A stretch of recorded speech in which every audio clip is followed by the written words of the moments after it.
Langsung Pak ya, siap. Assalamualaikum warahmatullahi wabarakatuh. Yang kami hormati Bapak Presiden Republik Indonesia Pak Prabowo Subianto, Bapak Ibu Menteri Kabinet Merah Putih, Ketua Dewan Ekonomi Nasional, Gubernur Bank Indonesia, Kepala OJK, para pelaku usaha, Kadin, Apindo, asosiasi mulai dari serikat pekerja, serikat tani, dan sampai dengan pasar modal, para direksi perbankan, dan juga hadir di sini para media cetak, pemimpin redaksi, dan juga seluruh stakeholder yang saya tidak bisa sebut satu persatu, dan terima kasih Direktur Utama Bank Mandiri yang sudah diberi kesempatan untuk menyelenggarakan acara ini. Dan acara ini Pak Presiden perintahnya H-1 Lebaran dan dilaksanakan H1 waktu kerja, Pak.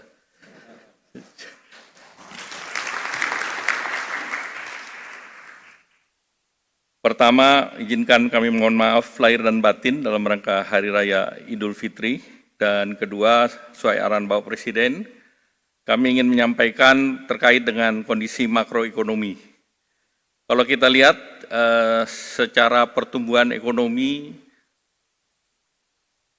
C2C atau quarter to quarter, pertumbuhan tetap 5,03%, relatif tinggi, dan secara spasial Papua Barat, Maluku, itu juga tumbuhnya di atas nasional. Nah, ini seluruhnya akibat dari hilirisasi dan juga kontribusi terbesar berada dalam sektor yang seperti tadi disampaikan Bapak Presiden, sektor industri atau sektor manufaktur yang hampir 19% daripada PDB. Dari segi inflasi, ini terkendali, inflasi hari ini sudah dilaporkan itu angkanya sedikit di atas 1%, dan ini Indonesia termasuk salah satu yang terendah di dunia ataupun di global, baik di level ASEAN, G20 maupun yang lain. Dari segi indeks keyakinan konsumen masih tetap tinggi di 126,4, di atas 100, konsumen masih optimis. Kemudian dari sisi indeks penjualan real bulan Februari ada terkontraksi sedikit, namun pada saat menjelang Lebaran dia agak naik sedikit. Neraca pembayaran surplus 7,2 miliar, pertumbuhan kredit relatif juga baik di angka bulan Februari 10,4%, dan dana pihak ketiga ataupun deposito masyarakat ataupun dana yang ditaruh di perbankan di atas 5%, di atas pertumbuhan ekonomi yaitu 5,7%, dan kita masih punya cadangan devisa yang cukup tebal, yaitu 154 miliar US dollar dan cukup untuk biaya impor 6,4 bulan dan juga untuk pembayaran hutang. Dari segi perdagangan, di bulan Februari kita juga surplus 3,12 miliar dolar dan ini surplus sepanjang 58 bulan terus-menerus. Dari segi peringkat investasi, daya saing kita naik di nomor 27 dari 67 negara berdasarkan data IMD, ini naik 7 tingkat, dan juga kinerja perekonomian dan efisiensi bisnis relatif baik, itu yang dilaporkan oleh IMD, dan secara kredit rating kita berada setingkat di atas investment grade, baik itu dilakukan oleh S&P, Moody, Fitch, dan GCR. Bahkan Moody menyatakan bahwa ketahanan Indonesia itu akibat dari domestic market yang relatif kuat dan komitmen pemerintah menjaga kredibilitas kebijakan moneter dan fiskal, dan juga kebijakan hilirisasi komoditas dan peningkatan daya saing di sektor manufaktur ini bernilai positif dan juga terkait dengan supply chain termasuk ketersediaan bahan baku atau bahan mentah untuk ekspor. Kalau kita lihat dari segi intermediasi perbankan juga tumbuh positif dengan resiko terjaga. Tadi sudah saya sampaikan bahwa DPK kita di atas 5% dan penyaluran kreditnya di atas 10,42%. Kemudian likuiditas perbankan terjaga, loan to deposit ratio-nya sudah juga di angka baik 88,92%, dan juga kita lihat capital adequacy ratio-nya 27%, sehingga sebetulnya perbankan kita solid dalam periode saat sekarang. Jadi tidak sama dengan pada saat kita menghadapi berbagai krisis yang lalu. Kemudian kalau kita lihat belanja saat Ramadan, itu kelihatan naik di angka 248,1. Jadi Natal, Tahun Baru, dan Ramadan membantu daya ungkit daripada konsumsi kita. Nah, tentu dunia sedang tidak baik-baik saja. Kita lihat indikator pasar keuangan masih berfluktuasi, IHSG masih negatif, tadi pagi negatif namun sudah berada pada tren positif, sudah naik. Nilai tukar rupiah juga relatif terjaga, walaupun ada pelemahan, tetapi kalau kita bandingkan negara lain seperti Jepang, pelemahannya itu sampai 50%. Demikian pula beberapa negara lain, bahkan Amerika menggugat pelemahan currency itu sebagai currency manipulator. Jadi itu dimasukkan sebagai bagian daripada non-tarif barrier. Kemudian kalau kita lihat yield treasury kita juga relatif bagus, kemudian juga obligasi dan juga yang terkait dengan cadangan devisa relatif tetap sama. Nah, kemudian terjadi pengumuman penetapan tarif oleh Presiden Amerika, Trump 2.0. Kita melihat bahwa economic uncertainty-nya langsung melonjak, yang tertinggi. Nah, ini akibat kebijakan tersebut. Probability resesi juga meningkat, namun Indonesia masih relatif rendah di 5%. Kemudian trade policy uncertainty-nya juga tinggi, sehingga kita masuk dalam kebijakan yang uncertain, terjadi gejolak pasar uang seluruh dunia, pelemahan mata uang di emerging market, kemudian juga retaliasi tarif oleh China, kemudian rantai pasok global juga terganggu, dan tentunya ini banyak korporasi yang menahan atau terjadi penurunan konsumsi, bahkan wait and see untuk melakukan investasi ataupun ekspansi. Kalau kita lihat berbagai komoditas strategis itu mengalami penurunan, baik itu crude oil maupun palm oil, dan rata-rata pertumbuhan dunia juga relatif turun di angka 2,7, baik Amerika, Eropa, China, Brasil, India, pertumbuhannya seluruhnya relatif rendah, hanya India yang diproyeksi menjadi 6%, namun dengan adanya trade policy Trump ini diperkirakan ada koreksi sekitar 0,5%. Nah, kalau kita lihat ASEAN, ini ASEAN itu sebetulnya negara klaster nomor 2 tertinggi memberikan defisit ke Amerika. Kalau kita dijadikan satu, ini hanya sedikit di bawah China. Nah, tentu dikontribusikan oleh Vietnam yang 129,4, kemudian juga Thailand 48 billion, Malaysia 26 dan Indonesia 19,3. Nah, 4 negara ASEAN ini masuk dalam 15 negara yang mengakibatkan defisit di Amerika. Oleh karena itu, kemarin Bapak Presiden ke Kuala Lumpur juga untuk menyatukan langkah ASEAN, karena ini adalah langkah yang strategis yang diambil oleh ASEAN, dan tarif negara ASEAN rata-rata tinggi. Tarif yang tinggi ini adalah tarif yang merupakan kompetitor Indonesia, yaitu Vietnam, Thailand. Malaysia lebih rendah, Kamboja lebih tinggi, kemudian Singapura yang terendah sebesar 10%. Nah, akibat daripada Trump 2.0 ini beberapa komoditas turun. Jadi kalau kita lihat crude oil turun hampir 30%, Brent juga turun 28%, sehingga angkanya di angka 60-an, batu bara turun ke 24% ke angka 97%, satu-satunya yang naik ini adalah emas. Jadi Pak Presiden melaunching bullion tepat waktu, karena ini menjadi komoditas yang recession proof. Safe haven itu ada dua, dolar dan emas, dan kita punya emas. Jadi kita punya daya tahan yang kuat. Kemudian kedelai turun, gandum turun, CPO turun, dan harga beras turun. Jadi seluruh komoditas turun, artinya demand ini akan menahan, dan berdasarkan ini kita harus hati-hati terhadap kemungkinan resesi dunia. Nah, kemudian respons global itu China retaliasi.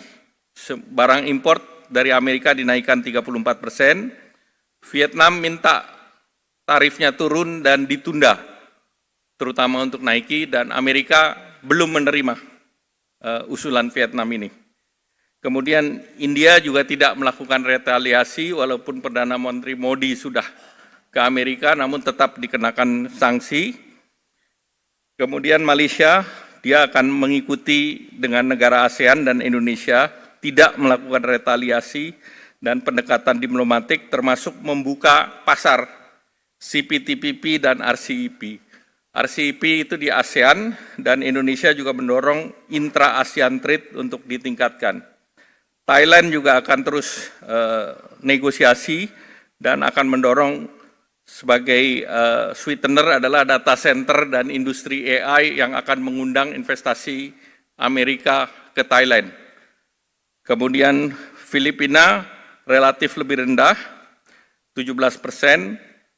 Uni Eropa melakukan retaliasi dan membuka negosiasi, berhasil mengajukan ke WTO untuk menggugat kebijakan tarif Amerika.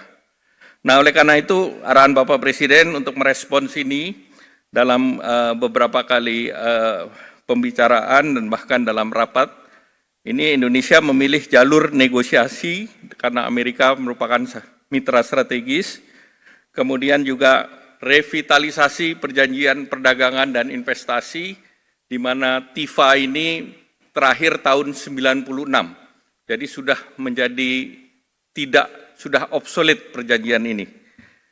Malaysia juga akan mendekati Indonesia melakukan perjanjian TIFA, kemudian sejumlah kebijakan antara lain deregulasi non-tarif measures, ini antara lain yang diminta oleh Amerika, ICT untuk TKDN, terutama dari investasi Amerika yang ada di Pulau Batam, dan sebetulnya Amerika juga memberikan keleluasaan untuk free trade zone.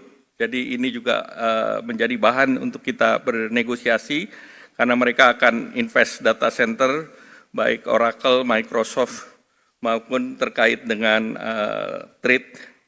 Kemudian evaluasi LARTAS, termasuk percepatan halal sertifikasi, dan juga apa yang diinginkan Amerika adalah balancing neraca perdagangan. Jadi Vietnam yang minta untuk menolkan tidak direspons karena mereka tidak melakukan komitmen untuk membalans neraca. Tetapi arahan Pak Presiden, Pak Prabowo, bahwa kita akan meningkatkan produk dari Amerika, terutama juga produk agriculture yang kita tidak punya, seperti soybean dan wheat dari negara penghasil agriculture, yang kebetulan daerah ini adalah daerah konstituennya Republikan. Nah, kemudian juga pembelian daripada engineering product, dan juga dengan pembicaraan dengan Menteri ESDM, juga kita arahan Bapak Presiden, kita juga disiapkan untuk membeli LPG dan LNG peningkatan dari Amerika, tetapi ini tidak menambah, tetapi realokasi pembelian, switch, jadi tidak mengganggu APBN. Kemudian yang berikutnya juga memberikan insentif fiskal dan non-fiskal agar import dari Amerika bisa masuk dan daya saing ekspor kita meningkat. Nah, Indonesia dari kedutaan sudah bicara dengan USTR, Pak Presiden, kami laporkan surat Indonesia sudah dikirim dan sudah diterima oleh Amerika melalui Duta Besar Indonesia. Dan hari ini juga Duta Besar Amerika meminta waktu untuk pembicaraan lanjutan. Jadi mereka sudah terima surat yang diajukan, baik itu ke USTR maupun ke Sekretaris Commerce. Kemudian juga terkait dengan pemerintah juga sudah melakukan sosialisasi dengan asosiasi termasuk Kadin, Apindo, AmCham, USABC, dan 100 asosiasi lain. Mereka mengapresiasi karena mereka adalah perusahaan Amerika yang di Indonesia dan mereka berkepentingan juga untuk ekspor ke Amerika. Jadi mereka bersama kita.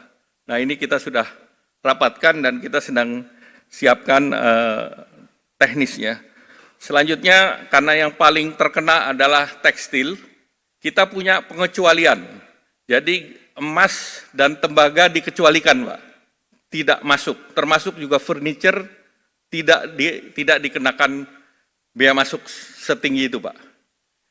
Mengapa dikecualikan? Karena timber mereka sedang perang dengan Kanada, sehingga mereka mencari alternatif lain untuk copper dan gold, karena mereka punya investasi di Indonesia, Pak.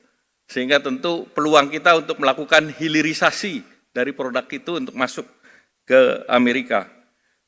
Khusus untuk pakaian alas kaki, bagi Amerika ini bukan termasuk yang strategis, jadi ini bisa dinegosiasikan. Kemarin Nike dan beberapa perusahaan minta untuk Zoom langsung, Pak, dengan kami. Jadi ini kita akan respons. Dan kalau kita lihat dari negara pesaing kita, China, Vietnam, Kamboja, Bangladesh, tarifnya lebih tinggi dari kita. Jadi ini malah ada kesempatan kita untuk mereplace mereka. Demikian pula untuk di sepatu, kita lebih rendah tarifnya daripada RRT dan Vietnam. Nah, tentu dengan offer ini mudah-mudahan kita bisa lebih rendah, sehingga ini adalah peluang yang untuk kita kerjakan, dan kita harus cepat meningkatkan kapasitas dan efisiensi. Nah, produk kita rata-rata harga jual sepatu itu 15-20 dolar, sehingga bea masuknya itu 6 dolar, padahal harga beli di sana 70-80 dolar, Pak. Jadi dampaknya tidak sebesar 30%. Nah, baju pun demikian, Pak. Kita 20-25 dolar, bahkan itu Gap maupun yang lain.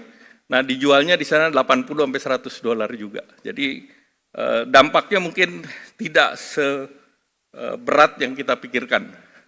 Dan berikutnya, ekspor kita ke Amerika itu hanya 2,2% dari kita punya PDB, Pak. Slide berikut. Berbeda dengan Vietnam.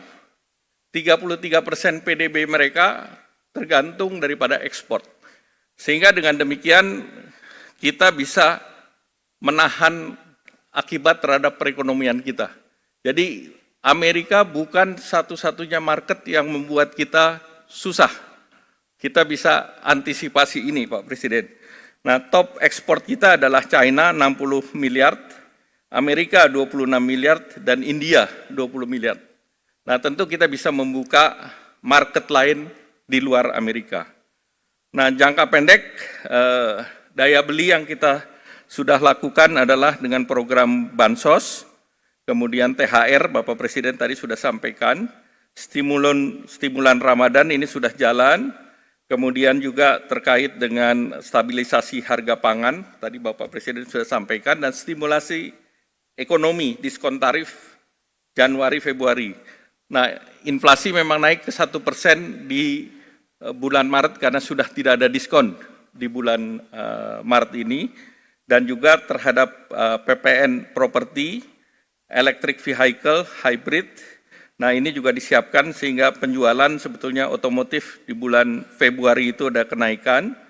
Kemudian juga subsidi untuk motor listrik juga diberikan. Stimulus ekonomi terutama di sektor padat karya. Gaji yang sampai 10 juta PPh-nya ditanggung pemerintah. Sehingga tidak ada alasan bagi para pengusaha untuk melakukan pengurangan tenaga kerja. Karena ini pajaknya disubsidi oleh pemerintah. Sehingga kita bersama-sama dengan pengusaha untuk kita bertahan sambil mencari market baru di dalam situasi yang tidak pasti tersebut. Dan selanjutnya KUR juga kita siapkan 300 triliun termasuk untuk sektor padat karya. Nah ini sektor-sektor yang didukung oleh pemerintah, yaitu makan minum, tekstil, produk tekstil, kulit, furniture, ini tumbuhnya masih positif di atas untuk makanan minuman di atas pertumbuhan ekonomi 5,6%, tekstil masih 4,26%, kulit 6,83%, furniture masih di 2%. Nah kredit kita harapkan ini bisa dilaksanakan karena PMK-nya sudah terbit sehingga sesudah Lebaran sektor ini bisa diberikan plafon sesuai arahan Presiden. Ini adalah untuk pengusaha yang mayoritas UMKM ini Pak Presiden. Kreditnya 500 juta sampai 10 miliar, bunganya disubsidi pemerintah 5%. Jadi apapun banknya kalau kredit investasi 7-8 tahun, bunganya dari perbankan bisa 13-14, masyarakat menikmati dipotong Pak, jadi 8%. Nah ini yang diharapkan bisa memperkuat produktivitas sektor padat karya ini. Nah kemudian beberapa juga kebijakan sudah disampaikan Bapak Presiden, devisa hasil ekspor memang murni untuk memperkuat cadangan devisa kita, dan kalau ini full dilaksanakan, maka ini bisa mencapai di atas 100 billion, namun karena ini baru di bulan Maret kemarin, maka ini tentu angkanya lebih rendah dari itu. Demikian pula Bullion Bank yang sudah ada 2, memang masih perlu ada regulasi-regulasi tambahan di mana Bullion Bank ini penjualan atau peminjamannya tidak berbentuk gadai, tetapi ini sebagai deposito yang bisa dijaminkan. Jadi ini masih ada satu tahapan lagi Pak Presiden, supaya ini betul-betul bisa masuk di balance sheet perbankan. Selanjutnya, inilah 83% peluang pasar. Pasar Amerika dalam trade itu 17%, sehingga 83% ini yang sekarang arahan Pak Presiden. EU SEPA tinggal satu isu, yaitu masalah transparansi perdagangan. Dan dengan regulasi yang nanti Bapak Presiden umumkan, itu selesai Pak. Jadi kita menyelesaikan Amerika dan menyelesaikan Eropa dalam langkah yang sama. Dan ini pasar besar, 16,6 triliun, dan untuk food apparel terbesar itu ada di Eropa, bukan di Amerika. Kemudian juga RCEP itu yang basisnya ASEAN Plus, itu juga kita perlu dorong karena ini adalah inisiatifnya Indonesia.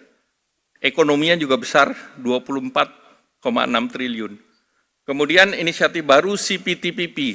Malaysia menggunakan CPTPP ini untuk membuka pasar, dan Indonesia juga sudah melakukan aksesi terhadap CPTPP sehingga ini menjadi alternatif untuk balancing pasar. Dan juga BRICS, kemarin Bapak Presiden sudah putuskan bahwa Indonesia ikut dalam New Development Bank. Sehingga dengan demikian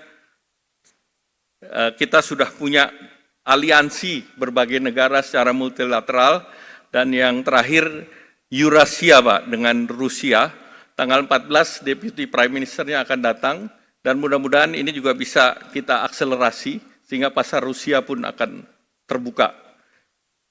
Nah terakhir mungkin beberapa hal yang menjadi catatan, bahwa di tengah kepastian global fundamental kita kuat, daya saing bisa meningkat, rating kita relatif stabil, sektor keuangan baik, walaupun ketidakpastian semakin meningkat, tetapi domestic market dan APBN kita berfungsi sebagai shock absorber Pak Presiden. Dan ini sudah pernah kita lakukan pada saat COVID, jaga domestic market, jaga industri nasional, dan gunakan APBN. Kemudian posisi kita di ASEAN kuat, dan ASEAN tentunya perlu merespons karena ASEAN di Indo-Pasifik menjadi sangat penting, dan kemarin kunjungan Pak Presiden sangat berarti bagi Malaysia, dan akan ada rapat Menteri Perdagangan hari Kamis. Sehingga tentu ini akan menyelesaikan langkah bersama ASEAN menghadapi Amerika. Selanjutnya mungkin kami cukupkan. Sekian, terima kasih. Mohon arahan Pak Presiden. Wassalamualaikum warahmatullahi wabarakatuh.